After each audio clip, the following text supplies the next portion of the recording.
গতকাল আমরা চলে গিয়েছিলাম টেট ফেয়ারে, যেটা হচ্ছিল ইডিএফের তালতলা মাঠে।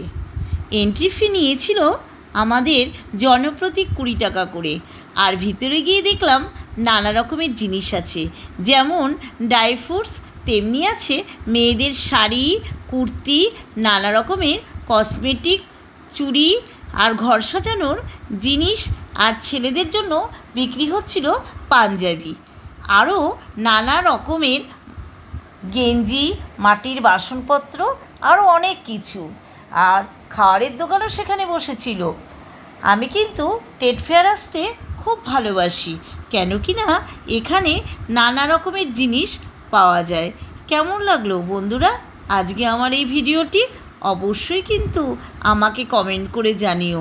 আজকের মতো বিদায় নিলাম, আবারও এরকম কোনো নতুন ভিডিও নিয়ে তোমাদের সামনে হাজির হব। সবাই ভালো থেকো, সুস্থ থেকো, ধন্যবাদ।